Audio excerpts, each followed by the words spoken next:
तो भाई आज पड़ रही थी कहर की सर्दी, मगर सूरज भी अपनी तेज धूप दिखा रहा था। मैंने सूरज दिखाने की बहुत कोशिश की, मगर अजीब हो रहा था कि मेरे मोबाइल में चांद नजर आ रहा था। फिर मुझे याद आया कि मेरा फ्रंट कैमरा ऑन है। अब प्रॉब्लम सॉल्व हो गई। तो भाई सूरज बहुत तेज था, मगर यहाँ धूप आ नहीं रही थी क्योंकि सारी धूप तो प्लेटें चूस रही थी। इसलिए मैंने सोचा कि बाहर अपने लोगों के साथ खेलने ही चला जाऊं, वहीं अच्छी खासी सनबात मिल जाएगी। तो भाई मैं निकल पड़ा विकी 11 के साथ। इस टीम का नाम विकी 11 किसी खास वजह से नहीं पड़ा, बल्कि हर दूसरी गली क्रिकेट की टीम का यही नाम होता है, इस वजह से इनका भी यही था। तो भाई हम पहुंच गए फिर गुलजारे सादिक, और गुलजारे सादिक पहुंचते ही हमें लग रहा था कि सबसे पहले हम ही आए हैं। मगर जिस तरह घर का बड़ा घर का मुहाफिज होता है, इस तरह हमारी टीम का बुजुर्ग भी पिच पे खड़ा हुआ था, जो कि पिच संभाल रहा था काफी देर से। तो हमने अपनी टीम को मजीद 2 टीमों में बांट लिया और उसके बाद आपस में खेलना शुरू हुआ। तो भाई मुझे पता था मुझे क्या मिलने वाला है, और मुझे वही दिया गया, अंपायरिंग करना। फिल वक्त अंपायरिंग करने को मिली। तो गाइस हमारी बैट बॉलिंग है और हम अभी आदर भाई की टीम की फील्डिंग कर देंगे। अब मैं अंपायरिंग तो करता रहा, मगर जब मुझे नजर आया कि मजीद आगे भी मैं यही करने वाला हूँ, तो मैं बल्ला लेके चल पड़ा और किसी ऐसे बंदे को ढूंढने लगा जिसके साथ मैं सिंगल विकेट लगा सकूं। तो आखिरकार मुझे एक ऐसा लड़का मिल ही गया जो मेरे साथ सिंगल विकेट खेलना चाहता था, और हमने 4-4 बॉलों की आपस में मुकाई। मगर मैं जानता था मुझे इतना अच्छा खेलना नहीं आता, इसलिए मैंने टॉस जीतते ही सबसे पहले बैटिंग ले ली। एक मिनट चलो, 4 बॉल है।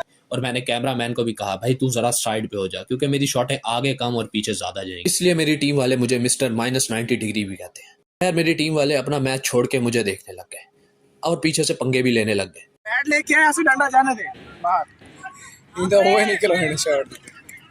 तेरा तो गेम बजाना पड़ेगा। अब ऐसी परफॉर्मेंस की एक सख्त जरूरत थी कि जिससे मैं इनका मुंह बंद करवा सकूं, और फाइनली मुझे वो परफॉर्मेंस मिल ही गई। अब जैसे किसी का भी बुरा वक्त चल सकता है, तो भाई इस वक्त इस गेंदबाज का बहुत ही बुरा वक्त चल रहा था, जिसने मुझ जैसे बैट्समैन से 22 स्कोर खा लिए 4 बॉलों पे। ओ तेरी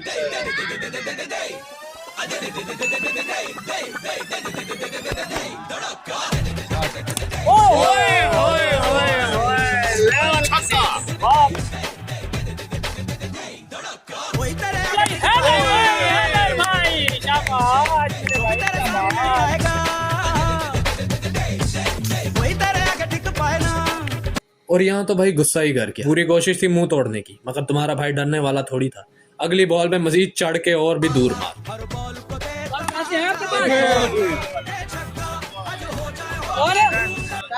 बीच मैच के मुझे एक फकीर भी सदाएं लगाता हुआ नजर आया पैसों की, जिसे मैंने अपनी अच्छी परफॉर्मेंस का सदका उतारते हुए 20-30 रुपए दी। तो भाई पीछे हंसने वालों को तो मैंने अपनी परफॉर्मेंस से बना दिया अपना खैर। अब बारी आई थी बॉलिंग की, और बॉलिंग में तो तुम्हारे भाई के लहराते हुए बाल और तेज रफ्तार ने तो लोगों को शोएब अख्तर की याद दिला दी। मगर ये शोएब अख्तर बैट्समैन से ज्यादा कीपर के लिए साबित हुआ, क्योंकि उस बेचारे का तो मुंह ही सूज गया।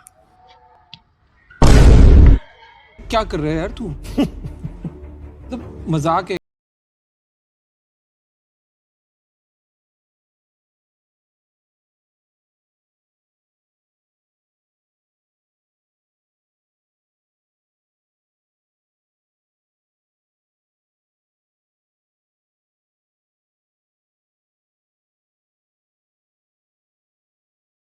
को पता था कि ये जीत तो सकता नहीं, तो इसने फिर आखिरी बॉल डॉट ही करके गुजार दी। बाकी की 3 बॉलों पे भाई सिर्फ एक छक्का ही मार सका।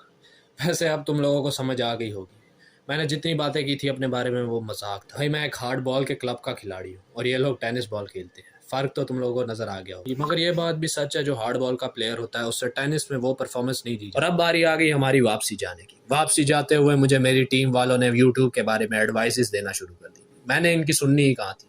अब घर पहुंचा तो भाई वहां पे तो मुझे अच्छी खासी भूख लगना शुरू हो गई। तो लिया छोटे भाई को साथ और पहुंच गया किसी पॉइंट पे। वहां से जाके खाए देग वाले चावल, मगर भाई को देखा तो वो जर्दा खा रहा था, उससे मुझे भी मिठास की कमी महसूस हुई। तो मैंने अपने चावलों में भी मजीद जर्दा डाल लिया। अब परफेक्ट है। और इसके बाद पी हमने मज़ेदार सी चाय और दिन का किया इख्तिताम।